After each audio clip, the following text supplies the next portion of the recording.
السلام علیکم ورحمۃ اللہ وبرکاتہ۔ فہم القرآن کورس کلاس میں آپ سب کو خوش آمدید، اہلاً و سہلاً، مرحبا۔ رسول اللہ صلی اللہ علیہ وسلم نے فرمایا، اللہ کی قسم، اگر تیرے ذریعے ایک آدمی کو ہدایت مل جائے تو وہ تیرے لیے سرخ اونٹوں سے بہتر ہے۔ تو سرخ اونٹ عرب میں بہت زیادہ ایکسپینسو ہوتے ہیں، بہت قیمتی ہوتے ہیں۔ تو اللہ کے رسول صلی اللہ علیہ وسلم نے فرمایا، اگر تیرے ذریعے سے کسی ایک شخص کو بھی ہدایت مل جائے تو وہ کیا ہے؟ سرخ اونٹ صدقہ کرنے سے بہتر ہے۔ ٹھیک ہے، تو سبحان اللہ۔ تو آپ دیکھیں کہ کسی کے ذریعے سے ہدایت کب اور کیسے ملتی ہے؟ جب آپ کو پتہ ہوگا نا، جب آپ جانتے ہوں گے، جب آپ کو معلوم ہوگا، جب آپ اوروں کو بتا سکیں گے، جب آپ کو معلوم ہوگا۔ اور جب آپ کو معلوم کب ہوگا؟ جب آپ علم حاصل کریں گے نا۔ تو علم حاصل کرنے سے پھر کیا ہوگا؟ آپ لوگوں کو بتائیں گے، ان کو جو ہے چیزیں قرآن اور سنت کی طرف لے کر آئیں گے، قرآن سے جوڑیں گے، ان کو اللہ سے جوڑیں گے۔ تو یہ پڑھنا پڑھانا انشاءاللہ تعالی اللہ کے یہاں یہ کیا ہے؟ صدقہ اور اللہ کی رضا اور اللہ کے یہاں اللہ کے جو جنت ہے اس میں درجات کی بلندی کا باعث بن جائے گا انشاءاللہ تعالی۔ تو اللہ تبارک تعالیٰ سے دعا ہے کہ اللہ سبحانہ تعالیٰ ہم سب کی جو یہ کوشش ہے، جد و جہد ہے، ان سب کوششوں کو، جد و جہد کو قبول فرمائے، اور ہم سب کو اللہ تبارک تعالیٰ کی رضامندی اور آخرت کی کامیابی نصیب ہو جائے۔ ہم سب کی اولادوں کو، ہم سب کے والدین کو اللہ تبارک تعالیٰ آخرت کی کامیابی نصیب فرمائے، آمین یا رب العالمین۔ نحمدہ و نصلی علی رسولہ الکریم، اما بعد، فاعوذ باللہ من الشیطان الرجیم، بسم اللہ الرحمن الرحیم۔ رب اشرح لی صدری ویسر لی امری واحلل عقدۃ من لسانی یفقہوا قولی، ربی زدنی علما، ربی یسر ولا تعسر وتمم بالخیر وبک نستعین، اللہم انفعنا بما علمتنا وعلمنا ما ینفعنا وزدنا علما، آمین یا رب العالمین۔ آج کا ہمارا لیسن ہے سورہ انعام، آیت 152 ٹو 165، یعنی اینڈ تک۔ آیت دیکھیں، آیت 152۔ بسم اللہ الرحمن الرحیم۔ وَلَا تَقْرَبُوا مَالَ الْيَتِيمِ إِلَّا بِالَّتِي هِيَ أَحْسَنُ حَتَّى يَبْلُغَ أَشُدَّهُ وَأَوْفُوا الْكَيْلَ وَالْمِيزَانَ بِالْقِسْطِ لا نكلف نفسا إلا وسعها وإذا قلتم فاعدلوا ولو كان ذا قربى وبعهد الله أوفوا ذلكم وصاكم به لعلكم تذكرون۔ اور یتیموں کے مال کے پاس بھی نہ جانا مگر ایسے طریقے سے جو بہتر ہو، یہاں تک کہ وہ جوانی کو پہنچ جائیں، اور ناپ تول میں انصاف کے ساتھ پورا کیا کرو۔ ہم کسی کو تکلیف نہیں دیتے مگر اس کی طاقت کے مطابق، اور جب بات کہو تو انصاف کی کہو، چاہے معاملہ اپنے ناطے دار کا ہی کیوں نہ ہو، اور اللہ کے عہد کو پورا کرو۔ اور یہ باتیں تمہیں تاکید کی جا رہی ہیں تاکہ تم غور و فکر کرو، تاکہ تم دھیان سے سنو، تاکہ تم دھیان رکھو۔ تذکرون کے معنی کیا ہے؟ تذکرون، تاکہ تم نصیحت حاصل کرو، تاکہ تم غور فکر کرو، اس سے عبرت حاصل کرو۔ تو اللہ سبحانہ تعالیٰ فرما رہے ہیں، کیا فرما رہے ہیں؟ وَلَا تَقْرَبُوا مَالَ الْيَتِيمِ إِلَّا بِالَّتِي هِيَ أَحْسَنُ حَتَّى يَبْلُغَ أَشُدَّهُ، کہ تم نا اللہ تعالیٰ تمہیں حکم دیتا ہے کہ تم یتیموں کے مال کے قریب بھی مت جانا مگر ایسے طریقے سے جو کیا ہے اس کے حق میں بہتر ہو، یہاں تک کہ یتیم اپنی جوانی کو پہنچ گئے، جوانی یعنی بڑے ہو جائے، اپنی بلوغت کو جب پہنچ جائے تو اس کا مال اس کو واپس دے دینا ہے۔ ٹھیک ہے، جیسے یتیم کی جیسے کفالت کسی انسان نے، کسی شخص نے کی، اور وہ بچہ، یتیم بچہ بہت چھوٹا ہے اور ابھی اپنا کاروبار نہیں سنبھال سکتا، اپنی بزنس نہیں سنبھال سکتا، تو اللہ تبارک تعالیٰ کہہ رہے ہیں کہ ٹھیک ہے کہ تم یتیموں کا جو ہے نا، ہی احسن، یہاں تک کہ تو اس کا تم مال سنبھال سکتے ہو احسن طریقے سے، مطلب کہ ایک امانت کی طریقے سے ان کا سنبھال سکتے ہو، بزنس، مال، اور جو ہے جو بھی اس کا جو ذرائع ہیں آمدنی کے، اور جب وہ پہنچ جائے اپنی جوانی کو تو اس کی جو اس کا بزنس ہے، اس کا جو سامان ہے، اس کو ذرائع آمدنی ہے تو اس کو واپس لوٹا دو۔ اور ایسا بھی تمہیں نہیں کرنا ہے کہ ولا تقربوا مال الیتیم میں یہ بھی آتا ہے کہ تمہیں یہ بھی نہیں کرنا ہے کہ سب کچھ اگر تمہارے انڈر میں ہے تو تمہیں یہ بھی نہیں سوچنا چاہیے کہ تم سب کچھ مال اس کا جو بھی جمع پونجی ہے تم ختم کر کے اڑا کے کھا کے بیٹھ جاؤ.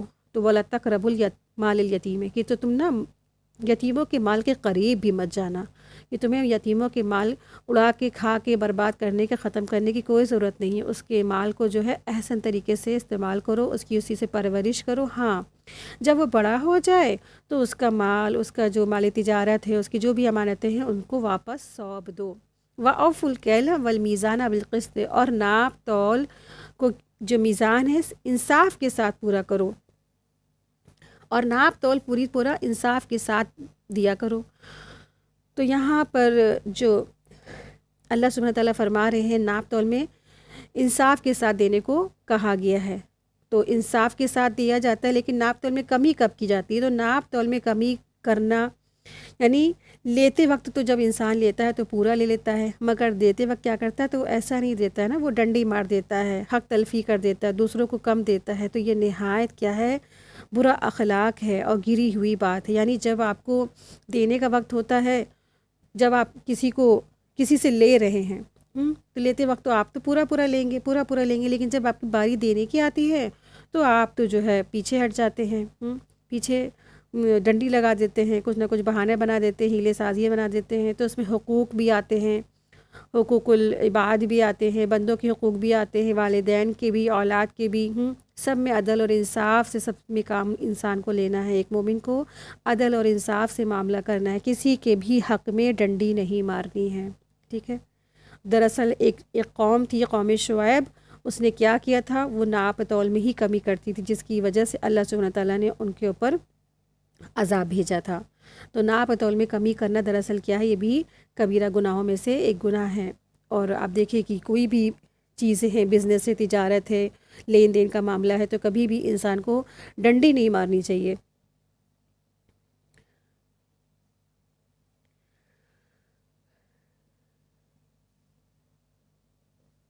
لا نکلف نفسا الا وسعها وَإِذَا قُلْتُمْ فَعْدِلُوا وَلَوْ كَانَ ذَا قُرْبَىٰ وَبِعَهْدِ اللَّهِ أَوْفُوا ذَٰلِكُمْ وَصَّاكُمْ بِهِ لَعَلَّكُمْ تَذَكَّرُونَ. ٹھیک ہے. اور ہم کسی شخص کو اس کی طاقت سے زیادہ تکلیف نہیں دیتے. ہاں، اور جب تم بات کرو نا، انصاف کی بات کرو، چاہے کوئی تمہارے سامنے قرابت دار ہو اور چاہے تمہارے سامنے کوئی بھی شخص ہو، تو انصاف سے بات کرنا کیا ہے؟ دراصل آپ دیکھیں کہ کوئی بھی بات ہوتی ہے نا، کوئی بھی ایسا معاملہ ہو جاتا ہے کہ مثال کے طور پہ بیٹے اور بہو میں ہو جاتا ہے، بیٹی اور داماد میں ہو جاتا ہے، بھائی بہن میں، یا بھائی اور اس کی بیوی میں، یا بہن اور اس کی بیوی میں. تو کسی کا بھی مسئلہ ہو، کوئی بھی مسئلہ ہو، آپ کے پاس کوئی جب شکایت لے کر آئے تو آپ کو کیا کرنا ہے؟ انصاف کی بولنی ہے، انصاف سے بات کرنی ہے. چاہے آپ کے والدین کا ہی معاملہ کیوں نہ ہو، آپ کو عدل اور انصاف سے بولنا ہے. کبھی بھی کسی کے فیور میں نہیں بولنا ہے، حق کی بات کی تلقین کرنی ہے اور انصاف سے بولنا ہے. اگر جس کی بھی غلطی ہے آپ اس سے کہہ دیں کہ نہیں، دیکھیں آپ کی غلطی ہے، آپ کی غلطی. ٹھیک ہے. چاہے آپ کے والدین ہی کیوں نہ ہوں. تو ہمیشہ ہمیشہ انسان کو جو بات کرنی ہے وہ انصاف کی کرنی ہے، اور اللہ کے عہد کو پورا کرو. اور اللہ نے تم کو جو تاکید کی ہے، حکم دیا ہے تاکہ تم نصیحت پکڑو. اللہ سبحانہ تعالیٰ نے اس آیت میں جو انسان کو نصیحت دی ہے، تاکید دی ہے، تاکہ انسان عبرت حاصل کرے. ٹھیک ہے. آیت دیکھیں، آیت 153. اور یہ کہ میرا سیدھا راستہ ہے، اور یہی میرا سیدھا راستہ ہے، تو تم اسی پر چلو اور دوسرے راستوں پر نہ چلو. تمہیں اس کی راہ سے ہٹا کر ادھر ادھر سے کر دیں گے. یہی وہ بات ہے جس کی تمہیں اس کی تاکید کی ہے تاکہ تم پرہیزگار بنو. اللہ سبحانہ تعالیٰ فرما رہے ہیں وَأَنَّ هَٰذَا صِرَاطِي مُسْتَقِيمًا، بے شک یہ جو راستہ ہے صراطی مستقیمہ، یہ سب سے سیدھا راستہ ہے. فَاتَّبِعُوهُ، بس اس کی اتباع کرو. تو صراطی مستقیمہ سے مراد کیا ہے؟ آپ دیکھیں صراطی جو الفاظ ہے نا، تو یہ جو لفظ ہے، یہ جو الفاظ ہے وہ دراصل کس معنی میں ہے؟ سنگلر معنی میں. یعنی کہ سنگلرز کے آپ لوگ معنی سمجھتے کہ ایک ہے، واحد ہوتا ہے نا. اور جو صراط مستقیم ہے وہ دراصل ایک ہی ہے. دراصل یہ چاہے آپ دیکھیں، چاہے کچھ لوگ اسے کہتے ہیں قرآن کا راستہ یا رسول اللہ صلی اللہ علیہ وسلم کا راستہ، تو یہ کیا ہے؟ دراصل یہ ایک ہی راستہ ہے. قرآن کا راستہ ہے یا رسول کا جو راستہ ہے وہ دراصل کیا ہے؟ ایک ہی راستہ ہے، سنگل راستہ ہے. اس کے علاوہ کوئی راستہ نہیں ہے اور ایک سے زائد بھی نہیں ہے. اس لیے اس کی پیروی کرنا ہے. اللہ سبحانہ تعالیٰ نے فرمایا ہے اس لیے پیروی صرف اسی راستے کی کریں، اور ایک ہی راہ کی، جو ایک راہ ہے صراط مستقیمہ، اسی کی اتباع کرنی ہے اور کسی کی اتباع نہیں کرنی ہے. دراصل یہی کیا ہے؟ یہی ملت مسلمہ کی وحدت اجتماع کی بنیاد ہے. یعنی سارے کے سارے مسلمان اگر اسی کی اتباع کریں گے تو سب کے سب کیا ہوں گے؟ اجتماع ہو جائیں گے، اور یہی ان کی بنیاد ہے. جس سے ہٹ کر اگر انسان کوئی اور رخ جاتا ہے تو وہ کیا ہے؟ گمراہ ہے. اگر کوئی انسان صراط مستقیم سے ہٹ کر وہ سمجھتا ہے کہ ہم کسی اور راستے کی طرف جا رہے ہیں، وہ بھی کیا ہے؟ قرآن و سنت کا راستہ ہے، تو پھر انجام کیا ہوگا؟ وہ مختلف فرقوں اور گروہوں میں بٹ جائے گا. حالانکہ اسے تاکید بھی کر دی گئی ہے نا کہ وَلَا تَتَّبِعُوا السُّبُلَ فَتَفَرَّقَ بِكُمْ عَنْ سَبِيلِهِ. اگر تم نہ پیروی مت کرنا کسی اور راستے کی، فَتَفَرَّقَ بِكُمْ، ورنہ تم کیا ہوگے؟ تم مختلف ہو جاؤ گے، اختلاف میں پڑ جاؤ گے اس کے راستے سے. یعنی کہ اللہ سبحانہ تعالیٰ نے تاکیدی حکم دیا ہے کہ تم نہ دوسری راہوں پر مت چلنا. قرآن اور سنت کا راستہ چھوڑ کر تم اللہ کے اس راستے اور دین کو چھوڑ کر کسی اور راستے پر مت چلنا. تو قرآن کا راستہ، اللہ کے رسول کا راستہ دراصل کیا ہے؟ ایک ہی راستہ ہے. اگر تم نے کوئی اور راستہ اختیار کیا تو رزلٹ کیا ہوگا؟ فَتَفَرَّقَ بِكُمْ، تو تم کیا ہو جاؤ گے؟ تم الگ ہو جاؤ گے، بکھر جاؤ گے، ٹوٹ جاؤ گے، اختلاف میں پڑ جاؤ گے، فرقوں میں بڑھ جاؤ گے. کس کے راستے سے؟ اللہ کے راستے سے، دین کے راستے سے. تو دوسری راہوں پر مت چلو، اور وہ راہیں تم کو اللہ کی راہ سے جدا کر دیں گی. اور ایک اور مقام پہ اللہ سبحانہ تعالیٰ نے فرمایا سورہ شورى آیت نمبر 42 میں أَنْ أَقِیمُوا الدِّینَ وَلَا تَتَفَرَّقُوا فِیہ، دین کو قائم رکھو اور اس میں پھوٹ نہ ڈالو. یعنی اختلاف اور تفرقہ کی قطعاً اجازت بھی نہیں ہے. اسی بات کو حدیث میں نبی کریم صلی اللہ علیہ وسلم نے اس طرح واضح فرمایا کہ آپ نے اپنے ہاتھ سے ایک جو ہے نا لکڑی لی اور پھر زمین میں ایک لکیر کھینچی اور فرمایا کہ یہ اللہ کا سیدھا راستہ ہے، اور اس کے دائیں بائیں بھی آپ صلی اللہ علیہ وسلم نے ٹیڑھی لکیریں کھینچ دی اور فرمایا یہ راستے ہیں جن پر شیطان بیٹھا ہوا ہے، اور وہ یعنی شیطان لوگوں کو انہی ٹیڑھی یعنی ٹیڑھے راستوں کی طرف بلاتا ہے. پھر نبی کریم صلی اللہ علیہ وسلم نے یہی آیت تلاوت فرمائی. کیا فرمائی؟ وَأَنَّ هَذَا صِرَاطِي مُسْتَقِیمًا، کہ یہ راستہ کیا ہے؟ دراصل مستقیم ہے، سیدھا راستہ ہے. قرآن اور سنت کا راستہ جو ہے سیدھا ہے، سیدھا جو اللہ کی طرف جاتا ہے. باقی جتنے بھی ٹیڑھے راستے ہیں، جتنے بھی اس صراط مستقیم کو چھوڑ کے جتنے بھی راستے ہیں وہ سارے ٹیڑھے راستے ہیں. وہ کس کی طرف جاتے ہیں؟ شیطان اس پہ بیٹھا ہے، وہ لوگوں کو اس طرف بلاتا ہے. تو ہمیں کیا کرنا ہے؟ ہمیں اس سے کیا سمجھ میں آتا ہے کہ ہمیں تو صرف اور صرف ہمیں اپنی اولادوں کو، ہم سب کو کس پہ ڈٹنا ہے؟ قرآن اور سنت پہ ڈٹ جانا چاہیے، کیونکہ یہی کیا ہے؟ اللہ کا راستہ ہے، قرآن کا راستہ ہے، رسول کو سنت کا راستہ ہے، حدیث کا راستہ ہے. اسی پہ ڈٹنا ہے، کیونکہ اسی پہ دراصل کیا ہے؟ کامیاب ہوگی، فلاح ملے گی نا. اور باقی جتنے بھی راستے ہیں وہ ناکامیابی والے ہیں، فلاح پانے والے نہیں ہیں. تو جدھر فلاح ہے ادھر ہی تو جائے گا نا انسان، ہے نا. جب آپ دیکھیں کہ ہم سب کیا ہے؟ ایک سفر پر ہے. مومن کا جو یہ دنیاوی سفر کیا ہے؟ دنیاوی زندگی کیا ایک سفر کے مانند ہے. تو جب سفر پہ ہیں اور پھر جب سفر سے جہاں پہ ہمیں منزل ہے ادھر جانا ہے، تو پھر راستہ کوئی اور کیوں لینا؟ اب مثال کے طور پہ اگر ہم اس ٹرین پہ بیٹھ جاتے ہیں جو کسی منزل پہ نہیں جاتی، تو ایسی ٹرین پہ بیٹھنے سے کیا فائدہ؟ ہم اسی ٹرین پہ بیٹھیں گے نا جو ٹرین ہمیں ہمارے منزل پہ پہنچا دے، ہمارے حقیقی گھر پہ ہم کو پہنچا دے. ہم اسی پہ ٹرین پہ بیٹھیں گے نا، اسی ٹرین کا سفر کریں گے نا. تو بس ایسی مثال ہے کہ باقی جو جتنی بھی ٹرینیں ہیں نا سب آپ کے بیکار ہیں. کوئی آپ کو لے کے دلی جا رہی ہے، کشمیر جا رہی ہے، گڑگاؤں جا رہی ہے، اور کینیڈا جا رہی، کہیں بھی جا رہی، کہیں بھی کوئی بھی جگہ جا رہی ہے، لیکن جب آپ کو آپ کے گھر نہیں پہنچا رہی ہے تو وہ سب ٹرینیں بیکار ہیں نا، اور جانے سے ادھر سے کوئی فائدہ نہیں ہے. لیکن جو ٹرین آپ کو آپ کے گھر پہنچا رہی ہے نا، وہی دراصل کیا ہے؟ ھذا صراطی مستقیمہ، سیدھا راستہ ہے جو آپ کو آپ کے منزل تک پہنچا دے. تو مومن کا اصل حقیقی گھر کیا ہے؟ اس کا جنت ہے نا، جنت. تو مومن کا اصلی حقیقی جو گھر ہے وہ جنت ہے، اور وہ جنت پہ جانے کا جو راستہ ہے وہ ھذا صراطی مستقیمہ ہے، ٹھیک ہے، دین ہے، اسلام ہے، قرآن و سنت کا راستہ ہے۔ آیت دیکھیے، آیت 154۔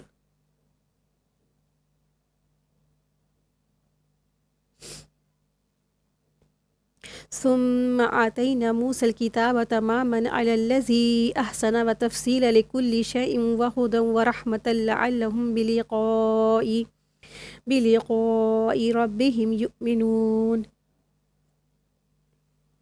پھر ہم نے موسیٰ کو کتاب دی تاکہ ان لوگوں پر جو بھلے ہیں نعمت پوری کر دے، اور ہر چیز کا بیان اور ہدایت اور رحمت ہے تاکہ وہ لوگ اپنے رب سے ملنے پر ایمان لائیں۔ تو یہاں پہ تورات کے بارے میں بتایا ہے اللہ سبحانہ تعالیٰ نے کہ اللہ سبحانہ تعالیٰ نے موسیٰ علیہ السلام کو بھی کتاب دی تھی، اور وہ کیا تھی؟ ہر چیز کی تفصیل سے کھول کر بیان کرنے والی تھی، ان لوگوں کے لیے تھی جو اس وقت کے مومن تھے۔ لیکن آپ کو پتہ ہے کہ اگر آج آپ سوچیں کہ لاؤ ہم تورات پر عمل کرتے ہیں، تورات کے پر جو ہے احکام مانتے ہیں، تو دراصل وہ کیا ہے؟ پھر وہ گمراہی کی طرف آپ کو لے کے جائے گا، ہے نا۔ قرآن آنے کے بعد پچھلی ساری کتابیں کیا ہو گئی؟ منسوخ ہو گئی۔ اور کیونکہ دوسری چیز دیکھیں کہ اللہ سبحانہ تعالیٰ نے قرآن مجید کا کیا کیا؟ حفاظت فرمائی۔ پہلے کی کتابوں کی حفاظت اللہ نے نہیں فرمائی تھی۔ اور آپ دیکھیں کہ آج کل جو بائبل ہے نا، جو آج کل کے جو بائبل میں عہد نامہ عتیق پایا جاتا ہے اور جسے تورات سے موسوم کیا جاتا ہے، تو یہ وہ تورات نہیں ہے، ٹھیک ہے، یہ وہ تورات نہیں جو موسیٰ علیہ السلام پر نازل ہوئی تھی، جسے موسیٰ علیہ السلام پر نازل کیا گیا تھا، ٹھیک ہے، کیونکہ وہ جو تورات تھی وہ 2 بار گم ہو گئی۔ جب 2 بار گم ہو گئی تو لوگوں نے، جن کو حفظ تھا، انہوں نے اس کو لکھا۔ اب لکھتے لکھتے کیا ہوا؟ اس میں تحریف ہو گئی، اس میں چینج ہو گیا، اس میں بدلاؤ ہو گیا۔ تو پھر تحریف اور بدلاؤ ہوا تو وہ اپنی اصلی شکل میں اصلی کاپی نہیں رہی، وہ کیا ہو گئی؟ ملاوٹ ہو گئی، تحریف ہو گئی۔ تو اس سے کیا پتہ چلتا ہے کہ آج جو تورات اور انجیل ہے وہ اپنی اصل حالت میں ہے ہی نہیں، لیکن اللہ سبحانہ تعالیٰ نے اس وقت کے لوگوں کے لیے بھی، وہ ان کے لیے کیا تھی؟ رہنمائی تھی، ہدایت تھی، رحمت تھی، تاکہ وہ بھی ہدایت پاتے، اپنے رب سے جڑ جاتے، ایمان لے آتے۔ آیت دیکھیں، آیت 155۔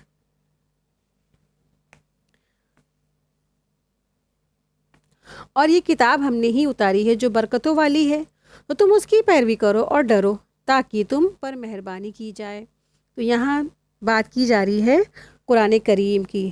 قرآن تورات سے زیادہ بابرکت ہے، ٹھیک ہے، تو قرآن کے مقابلے میں زیادہ بابرکت ہے۔ تو اس کی وجہ بہت ساری ہے۔ ایک تو یہ ہے کہ قرآن صرف ایک ہی قوم یعنی کہ جو تورات ہے نا، وہ صرف اور صرف ایک ہی قوم یعنی بنی اسرائیل کی ہدایت کے لیے نازل ہوئی تھی، جبکہ قرآن کریم سب لوگوں کے لیے اور تمام اقوام عالم سے مخاطب ہے، یعنی قیامت تک کی آنے والے جتنے بھی لوگ ہیں ان سب کے لیے قرآن مجید اللہ سبحانہ تعالیٰ نے نازل فرمایا۔ دوسرا پوائنٹ یہ ہے کہ تورات ایک مخصوص زمانے کے لیے بھی تھی، جبکہ قرآن کریم قیامت تک کے لیے ہے۔ تیسرا پوائنٹ یہ کہ وہ صرف قومی مسائل کا حل پیش کرتی تھی، جبکہ یہ قرآن مجید پوری انسانیت کے مسائل کا جواب دیتی ہے۔ پھر اس میں پہلی تمام انسانی جو کتب ہے وہ صحیفے ہیں، ان سب مضامین کو سمو دیا گیا ہے، تو لہٰذا اب انسانوں کو دائیں بائیں دیکھنے کی کوئی ضرورت نہیں ہے، تورات انجیل وغیرہ دیکھنے کی کوئی ضرورت نہیں ہے، اس کو اب سب کچھ سمیٹ کے اللہ سبحانہ تعالیٰ نے قرآن کریم میں لا دیا ہے۔ تبھی تو اللہ سبحانہ تعالیٰ فرما رہے ہیں نا کہ وَهَذَا كِتَابٌ أَنزَلْنَاهُ مُبَارَكًا، کہ اللہ سبحانہ تعالیٰ فرما رہے ہیں قرآن کریم کے بارے میں کہ یہ جو کتاب ہے نا، یہ کیا ہے؟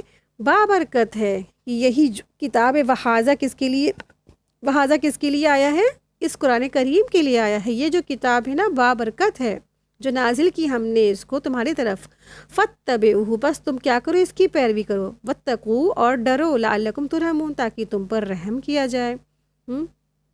تو اس سے کیا پتہ چلتا ہے کہ وَأَنَّ هَذَا صِرَاطِي مُسْتَقِيمًا، یہ سیدھا رستہ ہے، مستقیم رستہ ہے، وَهَذَا كِتَابٌ أَنزَلْنَاهُ مُبَارَكًا، اور یہ کتاب کیا ہے؟ بابرکت والی ہے، برکتوں والی ہے۔ تو یہ سیدھا رستہ ہے، اور اس قرآن کو پکڑنے والے، جمنے والے، اس پہ عمل کرنے والے، وہ برکتوں والی جو کتاب پڑھیں گے تو پھر کیا ہے، کیا اس کی برکتوں سے کیا ایسا تو نہیں کہ اللہ کی برکتیں ان کو نہ ملے، رحمتیں نہ ملے، ہے نا، جو پڑھنے والے ہیں ان کے اوپر بھی اللہ کی رحمتیں اور برکتیں نازل ہوں گی انشاءاللہ تعالی۔ چلے آیت دیکھیں، آیت نمبر 156۔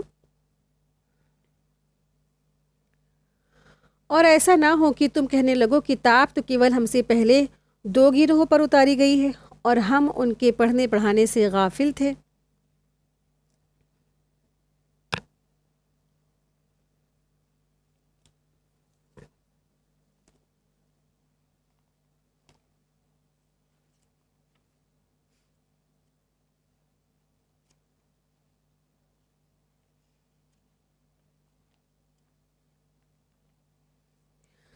دراصل یہاں پر جو خطاب ہے وہ عرب والوں سے خطاب فرمایا اللہ سبحانہ تعالیٰ نے، اہل عرب کا یہاں پہ جواب ہے۔ اللہ تعالیٰ نے فرمایا کہ ہم نے جو یہ کتاب نازل کی ہے نا، اس کی وجہ دراصل یہ ہے کہ تم یہ نہ کہنے لگو کہ ہم سے پہلے جو 2 قومیں تھیں نا ان پر کتاب نازل ہوئی، یعنی کہ جو یہود ہے اور نصارہ ہے، جو یہ قومیں تھیں ان کے اوپر اللہ سبحانہ تعالیٰ نے یہود نصارہ پہ جو کتابیں نازل فرمائی اور ہم ان کے پڑھنے پڑھانے سے غافل تھے، یعنی کہ جو عرب کے لوگ تھے وہ یہ بہانہ نہ کہیں کہ اللہ تعالیٰ آپ نے ہمارے قوم میں تو کوئی کتاب نازل نہیں فرمائی، آپ نے یہودیوں پہ بھی کتاب نازل فرمائی، نصارہ پہ نازل فرمائی، ہماری طرف تو کوئی کتاب نہیں آئی، پڑھنے پڑھانے سے ہم غافل تھے اور ہماری زبان میں بھی نہیں تھی نا، وہ ہماری زبان میں نہ تھی تو ہم کیسے پڑھتے، کیسے سمجھتے، تو لہٰذا ہم اس سے کیسے فائدہ اٹھاتے۔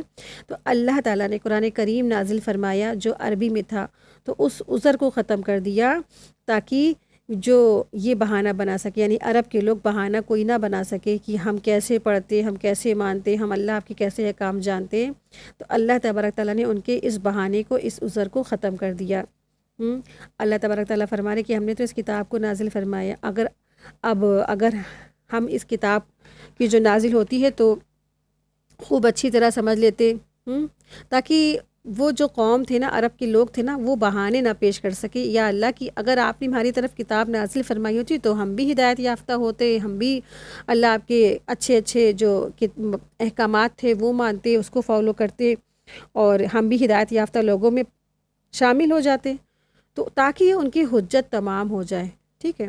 تو اللہ سبحانہ تعالیٰ نے اسی لیے اس قرآن کریم کو عرب میں نازل فرمایا، عرب کی لینگویج میں نازل فرمایا، اور جو ان کے اندر جو رسول بھی آئے وہ بھی عربی میں تھے۔ تو اللہ سبحانہ تعالیٰ نے تاکہ عرب کے جو لوگ تھے ان کے اوپر پوری حجت کیا ہو جائے، تمام ہو جائے۔ آیت دیکھیں، آیت 157۔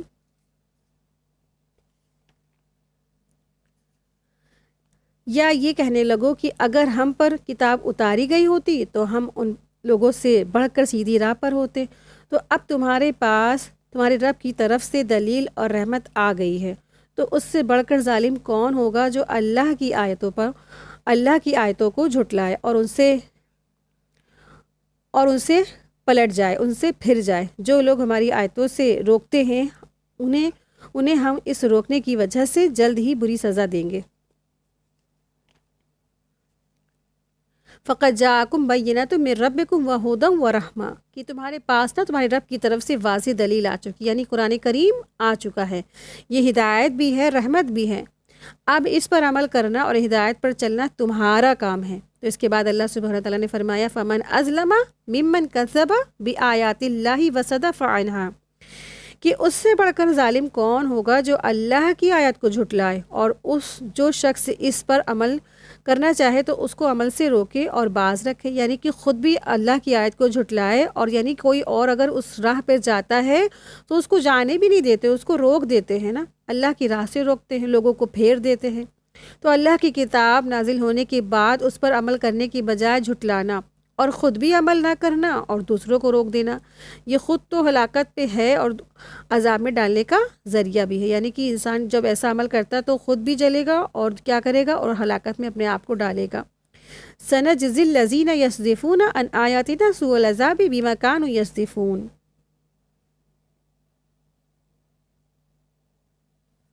جو لوگ ہماری آیات سے روکتے ہیں ہم ان کے عمل کی وجہ سے انہیں برا عذاب دیں گے۔ اللہ تعالیٰ نے عرب کی اس کٹ حجتی کو ختم فرما دیا کہ ہم سے پہلے جن کو کتاب دی گئی تھی ہم ان کی زبان کو نہیں جانتے، کہ جب پہلے عرب کی زبان میں کتاب نازل ہوتی تو ہم تو یہ کوئی ان کو عذر و بہانہ نہ ملے. یعنی آپ کو بتایا نا کہ کہیں ایسا نہ ہو کہ وہ کٹ حجتی اور بہانے کرے، یا اللہ ہمارے جو ہے نا لینگویج میں تو کتاب تو نازل نہیں ہوئی، ہم اس کو کیسے سمجھتے، ہم کیسے پڑھتے، ہم کیسے مانتے، اس کو کیسے عمل کرتے. تو اللہ تبارک تعالیٰ نے ان کا سارے بہانوں کو ختم کر دیا. یہ کتاب عربی میں نازل فرمائی اور پھر کیا کیا، ان کے اندر انہی کی جو لینگویج تھی، انہی کی لینگویج میں بولنے والے رسول کو بھیج دیا. سارے بہانے ختم. اب آپ اگر دیکھیں، کیا ہم سب اور آپ سب یا جتنے بھی مسلمان ہیں ایسا کوئی بہانہ ہم بنا سکتے ہیں؟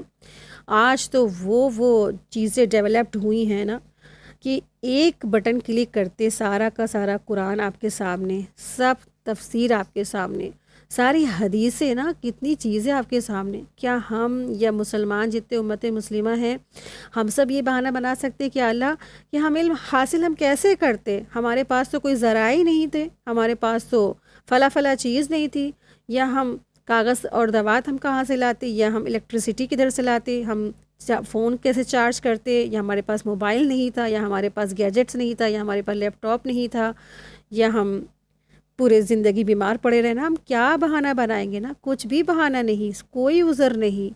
سب کچھ ہمارے سامنے ہے. ہمارے وقت کا سوال ہوگا کہ زندگی تم نے کن کاموں میں بتائی. کیا تم کو زندگی اس لیے دی گئی تھی کہ تم اپنی ہی انجوائمنٹ میں پوری زندگی گزار دو؟ تمہارے پاس تو اللہ نے ایسی ایسی ذرائع دیے تھے، ایسی ایسی گیجٹس دیے تھے جو آپ سوچے 1450 سال پہلے تو اس وقت تو اتنا زیادہ تعداد میں کاغذ بھی نہیں تھا، شارٹیج تھی.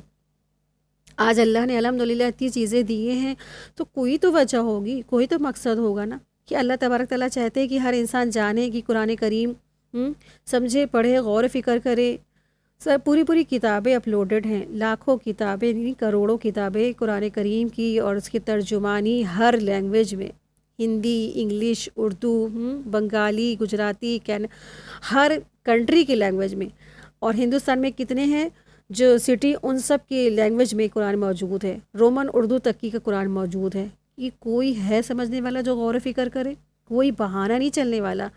اور آپ دیکھیں کہ عربوں سے مخاطب کر کے ہمارے لیے اس میں عبرت ہے کہ ہر انسان اگر سوچے گا کہ کہے گا کہ ہم اللہ سے یہ کہہ دیں گے نا قرآن ہم پڑھ نہیں سکتے تھے کیونکہ وہ تو عربی میں تھا، تو ہم کیسے پڑھتے، اللہ کیسے سمجھتے؟ تو کوئی عذر نہیں ہے، یہ تم سمجھ لو. سب کچھ تمہارے پاس موجود ہے، اور حساب ضرور ہوگا کہ تم نے زندگی کن کاموں میں گزار دی. غور و فکر نہیں کیا. کوئی کہے گا کہ اللہ ہم نے ساری زندگی سود کھایا تو ہم کیا کرتے، ہم کو معلوم نہیں تھا. تو جیسے ماں باپ ہوتے ہیں نا، بچوں سے کہتے بیٹا تم ٹھیک ہے اس کے قریبی مت جانا، اور پھر بچے بہانے بتائیں اللہ کہ ممی ہمیں تو پتہ نہیں تھا، ہمیں جانا نہیں جانا، ہمیں معلوم نہیں تھا. تو پھر ایک ماں باپ کیا کرتے، ایک چاٹا مارتے ہیں نا بچوں کو، ایک تھپڑ لگاتے ہیں، کس کے ڈانٹ لگاتے ہیں نا.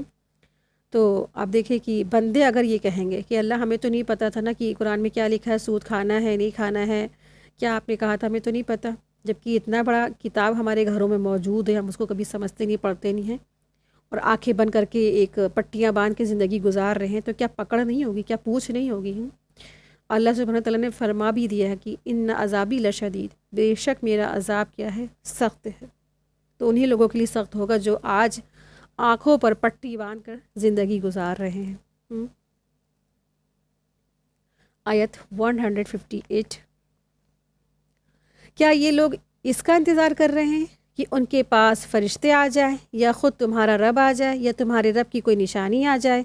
جس دن تمہارے رب کی کوئی نشانی آ جائے گی، پھر کسی شخص کو اس کا ایمان کوئی فائدہ نہیں پہنچائے گا. جو شخص پہلے ایمان نہ لایا ہو، جس نے اپنے ایمان میں کوئی بھلائی نہ کمائی ہو، تو کہہ دیجئے تم بھی انتظار کرو، ہم بھی انتظار کرتے ہیں. آیت نمبر 158 میں اللہ کی نشانی دیکھنے کے بعد ایمان لانا اور عمل کرنا کوئی فائدہ نہیں دے گا. یہاں پہ یہ بتایا گیا ہے، اس آیت میں یہ بتایا گیا کہ حق یعنی ڈیوائن ٹروتھ معلوم ہونے کے بعد، ہدایت یعنی ڈیوائن گائیڈنس سامنے آ جانے کے بعد، اب کسی انتظار کی کوئی ضرورت نہیں ہے. حق قبول کرو اور ہدایت پر آؤ. اب بھی حق قبول نہیں کرتے ہو تو کس چیز کے انتظار میں ہو؟ جیسے اسی انتظار میں ہو کہ فرشتے اس کے پاس آ جائے، یا اللہ تعالیٰ ان کے پاس آ جائے، یا اللہ تعالیٰ کی کسی بڑی نشانی کے انتظار میں ہے. لیکن اس دن یعنی جس دن اس کی نشانی ظاہر ہو جائے گی نا، تو کسی کافر کو اس کا ایمان لانا فائدہ نہ دے گا، کوئی فائدہ نہیں پہنچائے گا۔ جو کوئی صاحب ایمان بدعمالیوں میں مبتلا ہو، جس سے اپنے ایمان میں کوئی عمل خیر نہ کیا ہو، تو اس کی توبہ بھی کیا ہے نا، اس دن قبول نہیں ہوگی۔ یعنی کہ آج جو لوگ اللہ کے دین پر ہیں تو لیکن وہ شرک کر رہے ہیں، کفر کر رہے ہیں نا، اللہ کی نافرمانی کر رہے ہیں، لیکن جب ان کے سامنے بڑی نشانی آ جائے گی تو اس دن ان کو اللہ کی جو ہے نا طرف لوٹنا، توبہ کرنا کوئی فائدہ نہیں دے گا، کوئی ان سے کوئی توبہ قبول نہیں کی جائے گی۔ تو وجہ کیا ہے؟ وجہ اس کی یہ ہے کہ اللہ کے نزدیک ایمان بالغیب معتبر ہے۔ غور سے سن لیجئے، وجہ اس کی یہ ہے کہ اللہ تعالیٰ کے نزدیک ایمان بالغیب معتبر ہے، یعنی کہ ایمان ہمارا کیا ہے، غیب پر ہے۔ جب غیب کی چیزیں سامنے نظر آ گئی تو ایمان ریجیکٹ کر دیا جائے گا، ٹھیک۔ اب اگر آنکھوں سے کوئی چیزیں دیکھ لے گا تو اس کے بعد اگر ایمان لائے گا تو وہ کیا ہے، ایمان قابل قبول نہیں ہوگا۔ جب قیامت قائم ہوگی تو اس وقت کیا ہوگا، سارے لوگ، سارے مسلمان ہو جائیں گے، سب مومن ہو جائیں گے، مگر اس وقت ایمان لانا کچھ فائدہ نہیں ہوگا۔ سورج پشچم سے نکلے گا اور یہ بہت بڑی نشانی ہے۔ اس وقت جو شخص ایمان لائے گا نا، اس کا ایمان قبول نہ ہوگا۔ جو شخص گناہوں میں مبتلا ہو اور موت کے فرشتے اس کو نظر آنے لگے، اس وقت بھی اس کی توبہ قبول نہیں ہوتی۔ اس سے پہلے بھی جو توبہ کی جائے گی نا تو وہ مقبول ہو جائے گی، یعنی کہ اگر قیامت قائم ہو گئی تو توبہ قبول نہیں، یا کسی انسان کے موت کا وقت آ گیا، اس کو فرشتے نظر آ رہے ہیں موت کے، تو اس کی بھی توبہ قبول نہیں۔ ہاں، لیکن اس سے پہلے اس نے اگر توبہ کی ہے تو اس کی توبہ قبول کر لی جائے گی۔ پشچم سے سورج نکلنے کے بعد جس طرح کسی ایمان کا قبول ہونا نہیں ہے، اسی طرح سے توبہ بھی قبول نہیں ہوگی۔ یعنی ایک قیامت کی بہت بڑی نشانی ہوگی زمانہ آخر میں کہ سورج جو ہے پشچم سے نکلے گا، ٹھیک ہے۔ پشچم سے سورج نکلنا آنے کے بعد کسی بھی شخص کی کوئی بھی جو ہے توبہ یا ایمان قبول نہیں ہوگا۔ حضرت ابو ہریرہ رضی اللہ عنہ کہتے ہیں کہ آپ صلی اللہ علیہ وسلم نے فرمایا، جب تک سورج پشچم سے نہ طلوع ہو، یعنی کہ نہ نکلے، تو قیامت نہ قائم ہوگی۔ جب لوگ سورج کو پشچم سے نکلتا ہوا دیکھ لیں گے تو سب ایمان لے آئیں گے، مگر اس وقت ایمان لانا فائدہ نہ دے گا۔ یہ بخاری کی حدیث ہے۔ پھر اس کے بعد آپ صلی اللہ علیہ وسلم نے یہ آیت پڑھی۔ رسول اللہ صلی اللہ علیہ وسلم نے فرمایا، ایک اور حدیث ہم لوگ دیکھ لیتے ہیں کہ رسول اللہ صلی اللہ علیہ وسلم نے فرمایا، جب یہ 3 نشانیاں ظاہر ہوں گی نا تو اس وقت کسی شخص کا ایمان لانا، اگر وہ پہلے سے ایمان نہیں لایا ہوگا تو اسے کوئی فائدہ نہیں دے گا۔ یعنی کہ جب یہ 3 نشانیاں ظاہر ہو جائیں گی تو اس شخص کو ایمان لانا اس کا کوئی فائدہ نہیں دے گا۔ اگر یہ 3 نشانیاں ظاہر ہونے سے پہلے وہ ایمان لے آیا تو اس کو فائدہ دے گا۔ اگر 3 نشانیاں ظاہر ہو گئی اس کے بعد وہ ایمان لایا تو اسے کوئی فائدہ نہیں دے گا۔ پہلا کیا ہے؟ پہلی نشانی سورج کا پشچم سے طلوع ہونا، دوسرا ہے دجال کی آمد، تیسرا ہے دابۃ الارض کا زمین سے نکل آنا۔ یہ 3 نشانی اگر یہ واضح ہو گئی تو کسی کا ایمان لانا اسے کوئی فائدہ نہیں دے گا۔ یہ صحیح مسلم کی حدیث ہے، ٹھیک ہے۔ تو آپ دیکھیں کتنی امپورٹنٹ چیزیں ہیں نا۔ رسول اللہ صلی اللہ علیہ وسلم نے ارشاد فرمایا، بلا شبہ اللہ تعالیٰ نے پشچم کی طرف ایک دروازہ بنایا ہے جو اتنا چوڑا ہے کہ ان دونوں کے درمیان 70 سال تک چل سکتے ہیں۔ 70 سال تک چل سکتے، یعنی کہ مشرق کے درمیان اللہ سبحانہ تعالیٰ نے، مشرق کی طرف اللہ سبحانہ تعالیٰ نے ایک دروازہ بنایا ہے جو اتنا چوڑا ہے کہ ان دونوں کے درمیان 70 سال تک چل سکتے ہیں۔ یہ دروازہ دراصل کیا ہے؟ یہ توبہ کا دروازہ ہے، اور جب تک اس اور سے سورج نہیں نکلے گا تو اس وقت تک بند نہیں کیا جائے گا، اور اس وقت تک توبہ قبول ہوتی رہے گی۔ تو اللہ تعالیٰ نے یوم یاتی بعد آیات ربک لا ینفع نفسا ایمانہم لم تکن آمنت، جس دن ایسا معجزہ آ جائے گا تو اس وقت کسی کا ایمان لانا اسے کوئی فائدہ نہیں دے گا۔ اسی میں یہاں پہ اس آیت میں بیان فرمایا گیا۔ یہ ترمذی اور ابن ماجہ کی طویل حدیث میں سے ہے۔ اس سے کیا پتہ چلتا ہے کہ قیامت کی نشانی ظہور ہونے کے بعد کسی کا بھی ایمان لانا قابل قبول نہیں ہوگا، نہ کسی کی توبہ قبول ہوگی نا۔ کیسے پتہ کہ ہو سکتا ہے کل ہی قیامت ہو سکتا ہے پرسوں ہو سکتا ہے آج ہی آ جائے۔ تو ہر وقت انسان کو کیا کرنا چاہیے؟ اللہ سے اپنے گناہوں کی جو ہے نا توبہ کرتے رہنا چاہیے، استغفار پڑھتے رہے، معافیاں مانگتا رہے، کیا معلوم کب توبہ کا دروازہ اللہ کا جو ہے وہ بند کر دیا جائے۔ پھر فرمایا قُلِ انتظروا اِنَّا مُنتظرون، اس میں یہ ہے کہ حق کے آ جانے کے بعد ایمان نہیں لاتے تو کب وہ ایمان لائیں گے؟ جب پشچم کی طرف سے سورج نکلنے والی نشانی ظاہر ہو جائے گی، کیا وہ اس وقت ایمان لے آئیں گے؟ لیکن اس وقت کا ایمان لانا قابل قبول ہی نہیں ہوگا، ایکسیپٹ ہی نہیں کیا جائے گا۔ تو آپ دیکھیے کہ سائنسدان جو ہوتے ہیں، سائنٹسٹ ہوتے ہیں نا، جو ناستک ٹائپ کے ہوتے ہیں، ایتھسٹ جو لوگ ہوتے ہیں، وہ لوگ کہتے ہیں کہ پشچم سے سورج نکلنا دراصل کیا ہے؟ وہ امپاسبل ہے۔ وہ یہ کہتے ہیں یہ دراصل کیا ہے؟ ان کی جہالت کی باتیں ہیں۔ اللہ سبحانہ تعالیٰ تو ہر چیز پر قادر ہے نا، وہ تو خالق ہے، مالک ہے، اس نے سورج کو پیدا کیا ہے، سورج اور چاند اسی کے اشاروں پر ناچ رہے ہیں۔ یہ زمین، یہ آسمان، یہ پوری کائنات کا ہر ذرہ ذرہ، بوٹا، پتی، درخت، شاخہ، ہر چیز اسی کے حکم کے فرما بردار ہیں۔ تو اللہ تعالیٰ کیا اتنا کرنے پہ اس کو مشکل ہے؟ کیا کوئی دشواری ہے کہ وہ یہ کہہ دے کن فیکون؟ تو فوراً وہ جو سورج ہے پشچم کی طرف سے نکلنا شروع ہو جائے گا۔ تو مارے ڈر کے لوگ ایسے چلیں گے جیسے وہ نشے میں ہیں، حالانکہ وہ اپنے سدھ بدھ کھونے کی وجہ سے ایسے چل رہے ہوں گے جیسے کہ وہ نشے میں ہیں، کیونکہ اللہ سبحانہ تعالیٰ کے اختیار میں ہر چیز ہے۔ آیت 159، جن لوگوں نے اپنے دھرم کے ٹکڑے ٹکڑے کر دیے ہیں اور خود گروہوں میں بٹ گئے ہیں، آپ کا ان سے کوئی بھی سمبندھ نہیں ہے، ان کا معاملہ تو بس اللہ کے حوالے ہے، پھر وہ انہیں بتا دے گا جو کچھ وہ کیا کرتے تھے۔ تو انسان نے سب سے بڑی جو بیماری ہے، انسانوں میں جو سب سے بڑی بیماری ہے، وہ دراصل یہ ہے کہ وہ اپنے خالق مالک کو نہیں مانتے ہیں۔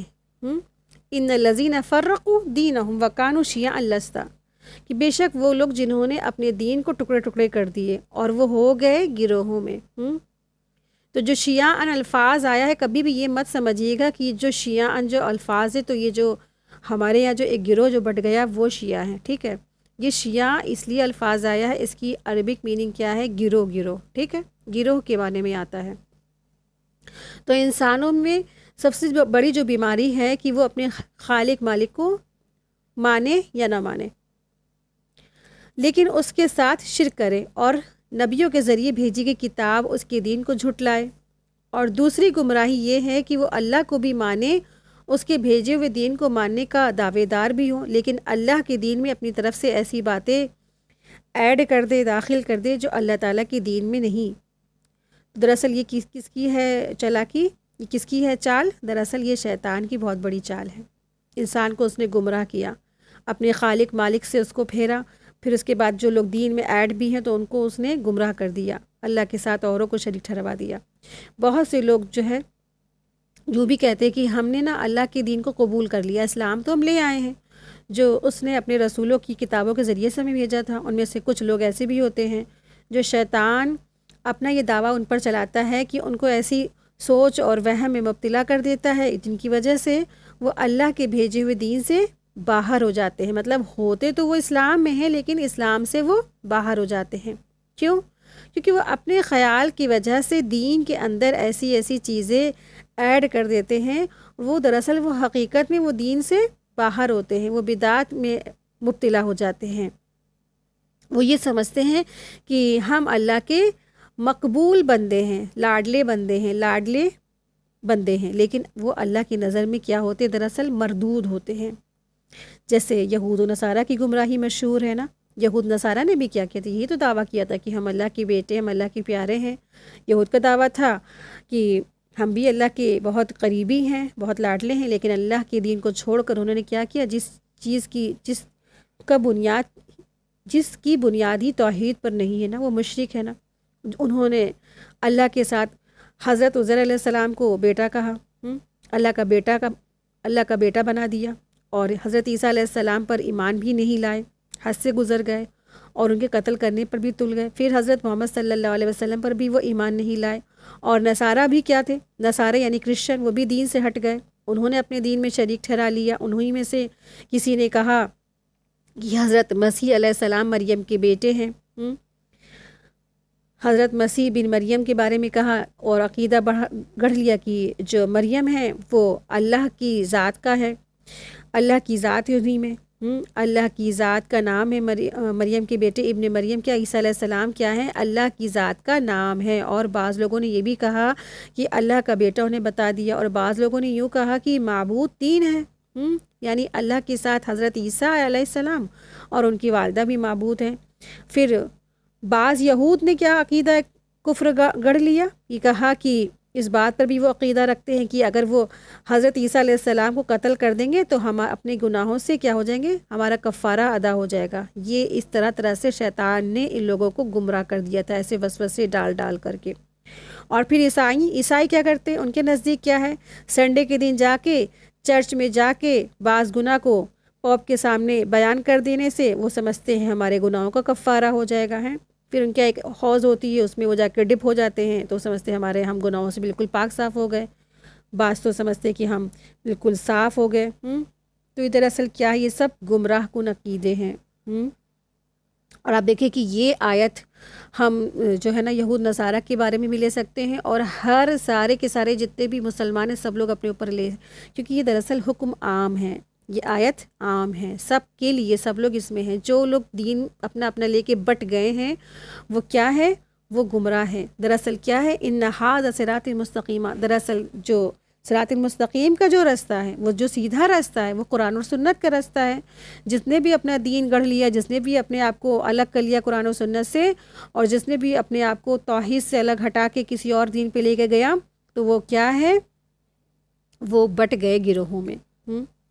رسول اللہ صلی اللہ علیہ وسلم نے فرمایا یہود اور نصارہ 72 فرقوں میں تقسیم ہوں گے، اور میری امت 73 فرقوں میں تقسیم ہو جائے گی۔ ان میں سے صرف اور صرف ایک فرقہ جنتی ہوگا، باقی سب جہنمی ہوں گے۔ صحابہ پریشان ہو گئے، صحابہ نے پوچھا وہ نجات پانے والا فرقہ کون ہوگا یا رسول اللہ صلی اللہ علیہ وسلم؟ رسول اللہ صلی اللہ علیہ وسلم نے فرمایا جو اس راہ پر چلے گا جس پر میں اور میرے صحابہ رضی اللہ عنہ ہیں، وہی کیا ہے؟ حق والے ہوں گے۔ یہ ترمذی کی حدیث ہے۔ کیسا گمراہ کیا نا شیطان نے، کتنی بڑی تعداد شیطان انسانوں کی جہنم میں لے کے جانے والا ہے۔ 72 یعنی 73 فرقے ہو جائیں گے، ان 73 میں سے صرف ایک فرقہ حق پر ہوگا، اور وہ جو حق پہ ہوگا وہ کون ہوگا؟ جو قرآن اور سنت پر چلنے والا ہوگا، جنہوں نے صحابہ کی اتباع، جنہوں نے رسول اللہ صلی اللہ علیہ وسلم کی اتباع کی، جنہوں نے صحابہ کی اتباع کی، کیونکہ صحابہ نے کچھ الگ سے کیا ہی نہیں۔ صحابہ نے 2 کاپی رسول اللہ صلی اللہ علیہ وسلم کی ہر چیز انہوں نے آپ صلی اللہ علیہ وسلم کی اتباع کی، قدم با قدم انہوں نے اتباع کی۔ رسول اللہ صلی اللہ علیہ وسلم کی اگر نماز پڑھتے میں کوئی تکلیف ہوتی، وہ اپنا شوز اتارتے، شوز ریموو کرتے، تو صحابہ بھی اتنی زیادہ اتباع کرنے والے تھے، وہ سب کے سب اپنے شوز ریموو کر دیتے تھے۔ تو رسول اللہ صلی اللہ علیہ وسلم نے پوچھا بھی کہ تم لوگ نے اپنی شوز کیوں ریموو کیے، کیوں اپنے جوتے اتار دیے؟ صحابہ نے کہا کیونکہ ہم نے آپ کو دیکھا تھا یا رسول اللہ صلی اللہ علیہ وسلم۔ تو آپ صلی اللہ علیہ وسلم نے کہا جبریل نے مجھے وحی کی میرے شوز میں کچھ گندگی لگی تھی اس لیے میں نے اتار دی۔ اتنے زیادہ صحابہ جو تھے رسول اللہ صلی اللہ علیہ وسلم کے اتباع کرنے والے تھے۔ تو گمراہ فرقوں کا ذکر کون ہے کہ گمراہ فرقے کیسے ہم جانیں گے، کیسے گمراہ ہوئے، کون گمراہ فرقے ہیں؟ تو شیطان دراصل کیا ہے، اس فکر میں لگا رہتا ہے کہ انسانوں کو کیسے گمراہی پر میں لے آؤں۔ پہلے تو اس نے لوگوں کو مجسمے سازی میں ملوث کیا، پھر اسٹیچوز بنائے، پھر بت پرستش بنائے، پھر لوگوں کو دین سے ہٹایا، توحید سے ہٹایا، پھر گروہوں میں بانٹ دیا۔ کتنے گروہ ہیں دنیا میں نا، جبکہ دین تو صرف کیا ہے، ایک ہی دین ہے نا، صرف اللہ کا دین ہے، توحید ہے، توحید، رسالت، آخرت۔ لیکن شیطان نے لوگوں کو اتنا گمراہ کر دیا، اور وہ نئے چالیں سوچتا ہے۔ پہلے تو ایمان قبول کرنے نہیں دیتا ہے نا، اس میں ہی اس نے بہت کانٹے بچھا رکھے ہیں۔ دوسرے جب لوگ مومن ہوتے تو ان کے دلوں میں ایمان کی طرف سے شک میں ڈال دیتا ہے، شک میں مذبذب کر دیتا ہے لوگوں کو۔ پھر جو لوگ ایمان پر جمے ہیں اور شک میں اور شبہ میں وہ متاثر نہ ہو تو ان کو ایسی ایسی چیزوں میں مبتلا کرا دیتا ہے کہ وہ ایمان کے ایک دم اپوزٹ ہوتے، ایمان کے خلاف ہوتی ہیں۔ پہلی امتوں کے ساتھ جو اس نے حرکت کی نا، اس امت کے ساتھ بھی اس نے وہی عمل کیا ہے۔ اہل ایمان کے دلوں میں اس نے ایسی چیزیں ڈالی ہیں جو گمراہی کی چیزیں ہیں، اور وہ چیزیں اختیار کرنے سے انسان کا ایمان چلا جاتا ہے، ایمان ختم۔ جتنے انکاری اس امت میں تھے یا ہیں، ایمان کا نام لیتے ہوئے بھی کفر اختیار کیے ہوئے ہیں، اور چونکہ یہ لوگ اپنے آپ کو صحیح راہ پر سمجھتے ہیں نا، اور اس لیے وہ دراصل کیا سب سے زیادہ وہ ڈینجر ہے ان کے لیے، کیونکہ وہ جانتے ہیں کہ ہم صحیح راہ پر ہیں، صحیح حق پر ہیں، تو اس لیے ان کو توبہ بھی کرنے کی توفیق نہیں ملتی، وہ توبہ بھی نہیں کرتے ہیں۔ جو لوگ اپنے امام یا پیر کے اندر اللہ کا انش مانتے ہیں، جو لوگ قرآن کی تبدیلی کے قائل ہیں، اور جو لوگ حضرت علی کو خدا جیسا بتاتے ہیں، یا جو لوگ خاتم النبیین پر نبوت ختم ہونے کا انکار کرتے ہیں، اور جو لوگ رسول اللہ صلی اللہ علیہ وسلم کے قول اور عمل کو حجت نہیں مانتے ہیں، اور جو برے عقیدے کے قائل ہیں، یہ سب لوگ سیدنا محمد صلی اللہ علیہ وسلم کے دین سے الگ ہیں، اسلام سے خارج ہیں، اسلام سے باہر ہیں۔ حضرت محمد صلی اللہ علیہ وسلم ان سے بیزار ہیں۔ پھر اگر کوئی شخص ایسے اعتقادی بدعات میں مبتلا نہ ہو تو جو اسلام سے نکل کر کفر میں داخل ہو جاتا ہے، یعنی کہ کچھ لوگ اگر دین میں اگر ہیں بھی تو وہ بدعتوں میں مبتلا ہو جاتے ہیں، بدعت میں مبتلا ہو جاتے ہیں۔ اہل بدعت نے طرح طرح کی بدعتیں نکال رکھی ہیں، اہل بدعت نے طرح طرح کی بدعتیں نکال رکھی ہیں، اور ان بدعت کی وجہ سے بہت سارے فرقے آج بھی بنے ہوئے ہیں۔ جو لوگ بدعتوں کے عمل میں مبتلا ہیں ان کو توبہ کی بھی توفیق نہیں ہوتی، کیونکہ اپنے بدعت عمل کی وجہ سے ان کو وہ ثواب سمجھ کے کرتے ہیں، سمجھتے ہیں ہم نے بہت اچھا کیا ہے نا، جس عمل کو نیکی سمجھتے ہیں اس سے ان کو توبہ کرنے کی بھی توفیق نہیں نا۔ جو لوگ بدعتیں کرتے ہیں، قرآن حدیث کی طرف دھیان نہیں لگاتے، علم نہیں حاصل کرتے، اور یہ سمجھتے ہیں کہ ہم کیا ہے اچھا کر رہے ہیں، اور وہ کیا کرتے ہیں اپنے خواہشات کی اتباع کر رہے ہوتے ہیں، اسے دین میں داخل کر دیتے ہیں، اور انہیں آپ لاکھ سمجھائیں کہ باجی یہ بہن یا سسٹر یہ دیکھیں یہ غلط ہے، یہ مت کیجئے، یہ اب رونگ ہے، رونگ کر رہے ہیں، تو وہ نہیں مانیں گے۔ چاہے آپ ان کے سامنے قرآن لے آئیں، قرآن کی کوئی بات لے آئیں یا حدیث کی کوئی لے آئیں، لیکن وہ مسلسل کیا ہے برابر اسی میں لگے رہتے ہیں، نہیں مانیں گے، نہیں سنیں گے، نہیں، ان کو اسی میں کرنا ہے، ان کے آبا و اجداد نے کیا انہیں کرنا ہے، اور ایسا ہوتا چلا آ رہا ہے، ان کے خاندان میں کنبہ قبیلہ وغیرہ میں ایسا ہوتا چلا آ رہا ہے۔ سنتوں پر چلنے سے ان کے دلوں میں خوشی نہیں ہوتی ہے، بدعت پر عمل کرنے سے ان کے اندر کیا ہے خوشی ہوتی ہے، بدعت کیونکہ ان کے اندر رچ بس گئی ہے۔ ان بدعتوں کی وجہ سے بہت سے فرقے آج بھی وجود میں آئے ہیں اور آتے جاتے ہیں۔ تو کتنے لوگ ایسے ہوں گے جو بدعت کرنے کی وجہ سے حوض کوثر سے ہٹا دیے جائیں گے، بھگا دیے جائیں گے۔ آیت دیکھیں، آیت 160، جو کوئی نیکی کے ساتھ آئے گا اس کا 10 گنا ملے گا، اور جو کوئی برائی کے ساتھ آئے گا اسے ویسے ہی سزا ملے گی، اور ان پر ظلم نہیں کیا جائے گا۔ تو اللہ سبحانہ تعالیٰ یہاں فرما رہے ہیں کہ نیکی کا اجر کیا ہے، اس کو 10 گنا ملے گا۔ من جاء بالحسنۃ فلہ عشر امثالھا، تو جو کوئی بھلائی لائے گا تو اس کے لیے 10 ہے اس کی جیسی، ہے نا۔ تو اس آیت میں اللہ سبحانہ تعالیٰ نے نیکیوں کا بدلہ اور برائی کی سزا کا قانون بتایا ہے۔ اللہ تعالیٰ رحیم ہے، کریم ہے، اس نے اپنے بندوں پر یہ کرم فرمایا ہے کہ ایک نیکی کرنے پر اس جیسی کم سے کم 10 نیکیاں کرنے کا اجر ملے گا، ثواب دینے کا اللہ نے وعدہ فرمایا، اور اپنی کتاب میں اس کا اعلان فرما دیا ہے۔ اور جو شخص کوئی گناہ کر لے تو اسے اس میں اضافہ نہیں ہے، بلکہ ایک گناہ پر ایک ہی گناہ کی سزا ملے گی نا۔ سبحان اللہ، کتنا اللہ ہمارا رب ہمارا کتنا رحیم اور کتنا کریم ہے۔ افسوس تو یہ ہوتا ہے اعمال نامے میں تب بھی انسان کے گناہ زیادہ ہوں گے، نیکیاں کم ہوں گی، لوگ اس دن ایک ایک نیکی کو ترس رہے ہوں گے۔ اور پھر یہ آپ دیکھیں کہ کوئی ضروری نہیں کہ گناہ پر سزا مل ہی جائے، ہر گناہ پہ سزا کیا مل جائے گی نا۔ اگر اللہ تعالیٰ گناہوں پر ہم سب کو پکڑنے لگے تو دنیا میں کوئی بھی شخص باقی نہ رہے۔ توبہ استغفار سے انسان کے گناہ معاف ہو جاتے ہیں، اللہ سے سچی توبہ اور استغفار سے گناہ معاف کر دیے جاتے ہیں، نیکیوں میں بھی۔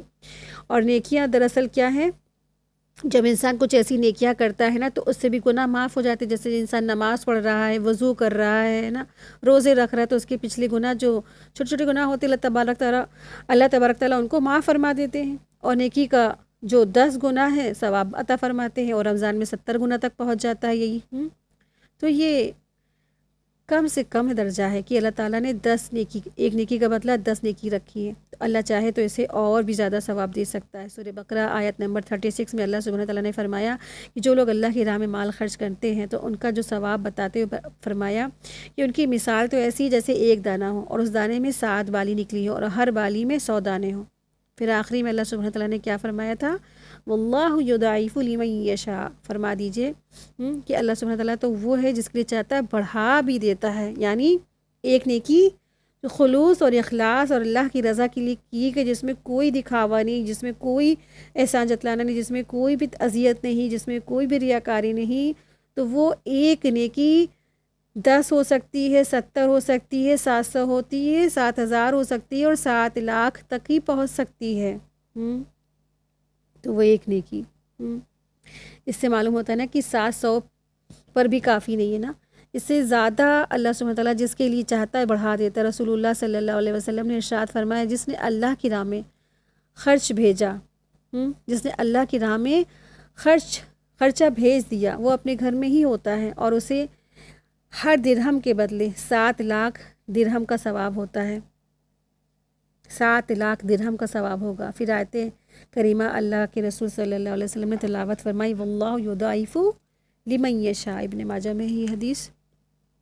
آیت دیکھیے، آیت 161. کہہ دیجئے کہ میرے رب نے مجھے سیدھا راستہ دکھا دیا، بالکل ٹھیک